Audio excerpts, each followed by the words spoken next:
What's up, everybody? It's your boy Church, and today's message it comes from a artist, Barbara Bloom. She had said something about brokenness that hit me pretty deep. So, you know, when the Japanese men broken objects, they embrace the damage by filling in the cracks with gold. They believe that when something suffered damage and has a history and it makes it that much more beautiful. The Japanese art is called kintsugi, and it teaches something we often forget. Your scars don't make you worthless, they make you one of a kind. The world tells you to hide your damage. God says, let me show it off. you know God doesn't erase the cracks, he fills them with grace, purpose, and glory. Now let's talk about Peter's failure and his restoration. In John 21:15 through 19, Peter had messed up big time. He had denied Jesus 3 times. Uh, he probably thought he was broken beyond repair, but Jesus, he didn't replace Peter. He restored him. 3 times, Jesus says, do you love me?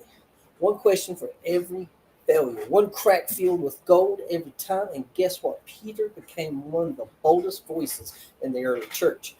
Jesus didn't disqualify him because of the cracks. He used him because of them.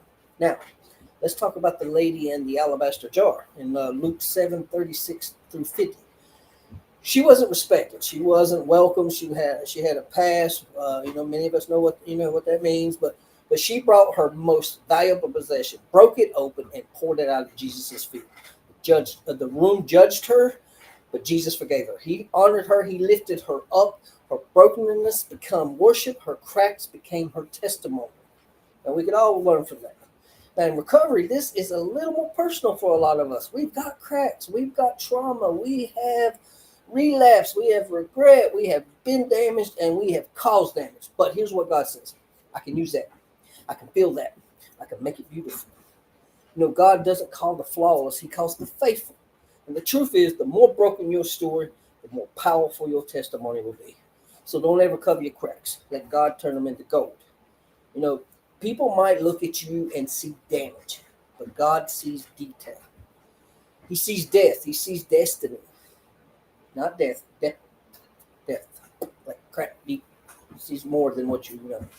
Now, you may be cracked, but you're not disposable. You are definitely redeemable in the eyes of God. And in God's hands, you're priceless. So kintsugi doesn't hide the break, it highlights it. The same is true with grace. God is the master potter. Always remember that. He never wastes a wound. Here at the Hopper House Community Church, we don't throw away the broken people. We walk with them. We fill their cracks with gold, with truth, with grace, with accountability, and with opportunity. And if you believe in our mission, then help us keep going. Scan that QR code, tap the HH Church donation, scroll down, and hit donate now. Every gift helps us pour gold into someone else's cracks. Also, if this message has encouraged you, do me a favor, hit that like button, drop a comment, let me know what part spoke to you the most, and share this message with someone who thinks that they're too broken for God. Remind them that God doesn't throw them out. He makes them more beautiful. And, once again, it's your boy Church. Keep shining, even with the cracks, because God fills them with gold.